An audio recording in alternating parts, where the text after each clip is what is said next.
तर सध्या आपण थेट दृश्य बघतोय ती पंढरपुरातून रोहित पवार आंदोलन स्थळी आता पोहोचलेले आहेत। आंदोलन हे होणार की नाही असा प्रश्न उपस्थित केला जात होता, कारण पोलीस प्रशासनाकडून या आंदोलनाला परवानगी नव्हती। मात्र आता रोहित पवार हे आंदोलन स्थळी जाण्यासाठी पोहोचलेले आहेत।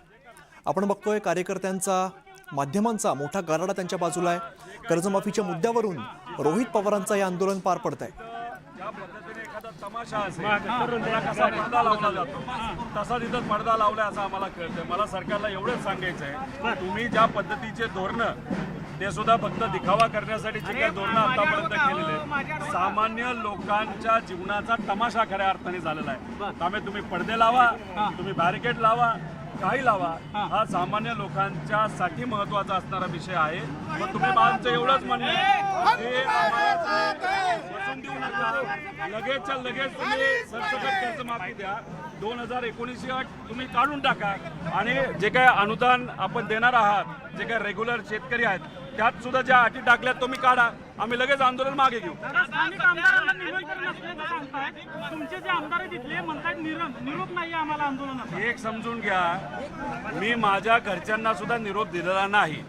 शेतकऱ्यासाठी आणि सामान्य लोकांसाठी आपण अराजकीय पद्धतीने जेव्हा लढा लढत असतो तेव्हा राजकीय नेत्यांना आमंत्रण द्यायचं नसतं।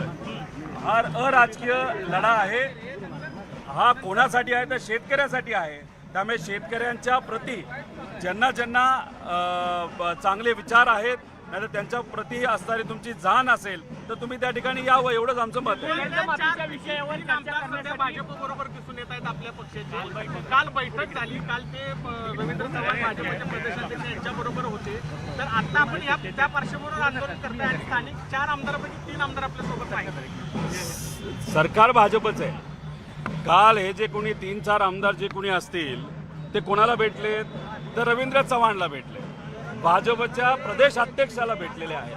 त्यामुळे कदाचित आजचं आंदोलन लक्षात घेऊन शेतकऱ्याच्या काय मागण्या हे सांगण्यासाठी काल भेटले असावे। तुम्ही आमदारांना त्या ठिकाणी बोलावं, विचारावं।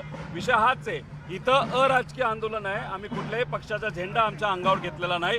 हे फक्त शेतकऱ्यासाठी आणि जाचक अटी 2019च्या ज्या टाकल्या गेल्या आहेत आणि जे काही अनुदान रेग्युलर शेतकऱ्याला तुम्ही देणार आहात त्याच्यामध्ये सुद्धा ज्या अटी आहेत त्या तिथं तुम्हाला काढाव्याच लागतील। त्याच्याचबरोबर जे तुम्ही पूर्वी 1 रुपयाला जे हे देत होता विमा, तो विमा तुम्ही जो बंद केलाय, आता पावसाची खूप मोठ्या प्रमाणात अडचण येणार आहे। त्यामुळे तो पीक विमा सुद्धा त्या ठिकाणी लागू करावा अशी आमची सगळ्यांची मागणी। कर्जमाफीसाठी सरकारसोबत चर्चा करावी अशी मागणी पालकमंत्र्यांनी केली आहे। आणि हा तुमचा जो आहे तो आज जो नौटंकी असले तर त्यांनी साध्य पालकमंत्र्यांनी वक्तव्य केलेलं आहे।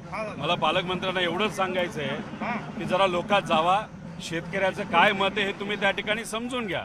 काही दिवसांपूर्वी मी खरं तर भरणे मामांचं अभिनंदन करतो की त्यांनी सरकारमध्ये कृषी मंत्री असताना सुद्धा त्यांनी मान्य केलेलं आहे की रोहित पवार आणि शेतकऱ्यांच्या ज्या मागण्या आहेत, जे काय अट आहे ती जाचकच आहे, ती कुठे ना कुठेतरी काढली गेली पाहिजे, त्याचा फेरविचार झाला पाहिजे। त्यामुळे भरणे मामांनी सरकारमध्ये असून शेतकऱ्याची बाजू तिथं घेतली। त्यामुळे मला जे इथले पालकमंत्री आहेत गोरेभाऊ, त्यांना एवढंच सांगायचं आहे, ज्या अटी आम्ही म्हणतोय त्या शेतकऱ्यांसाठी अन्यायकारक आहेत का नाही आहेत, जरा धाडस दाखवून या सरकारच्या विरोधात बोलावं लागलं तरी तुम्ही ते शेतकऱ्यांच्या बाजूचं धाडस दाखवा। आणि मग त्याच्यावर तुम्हाला चर्चा जर करायची असेल तर मग आपण तिथे, मी जिथं बसलोय तिथं येऊ शकता, कोणाला पाठवू शकता आणि आपण नक्कीच चर्चा करू। दादा, धैर्यशील मोहिते पाटील आणि उत्तम जानकरांचा संघर्ष पाहायला मिळतोय। तुमचे 3 आमदार भाजपचे इथं संघर्ष शेतकऱ्याचा आणि सरकारचा आहे। त्याबद्दलचे जर प्रश्न असतील तर त्याच्या उत्तर 100% मी त्या ठिकाणी देईल। Okay okay. शेतकऱ्याची कर्जमाफी। तर पालकमंत्र्यांनी शेतकऱ्यांची मतं समजून घेतली पाहिजेत असं रोहित पवारांनी सांगितलेलं आहे। पालकमंत्र्यांबद्दल त्यांनी सांगितलं, शेतकऱ्यांची मतं जी आहेत ती तुम्ही समजून घ्या असं त्यांनी सांगितलेलं आहे। आंदोलनस्थळी रोहित पवार आता दाखल झालेले आहेत। या आंदोलनाला सुरुवात होते। दरम्यान ते असं म्हणाले की पालकमंत्र्यांनी शेतकऱ्यांची मतं समजून घेतली पाहिजेत असं त्यांनी सांगितलेलं आहे। आज हे आंदोलन आजपासून सुरुवात होते। अन्यथा आंदोलनाला रोहित पवार हे सुरुवात करतायत। मात्र या आंदोलनाला प्रशासनाकडून, पोलीस प्रशासनाकडून परवानगी नाकारलेली आहे। आमचे प्रतिनिधी ज्ञानेश्वर साळुंखे सध्या आपल्यासोबत आहेत, त्यांच्याकडे आपण थेट जाऊया। ज्ञानेश्वर, आपण बघतोय रोहित पवार आता आंदोलनस्थळी दाखल झालेले आहेत।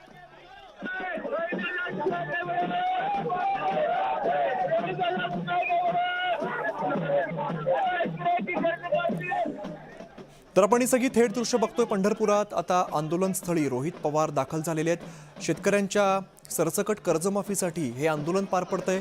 कर्जमाफीतल्या ज्या जाचक अटी आहेत त्या रद्द कराव्यात, कर्जमाफी करावी, अशा पद्धतीची मागणी आमदार रोहित पवार यांनी केलेली आहे.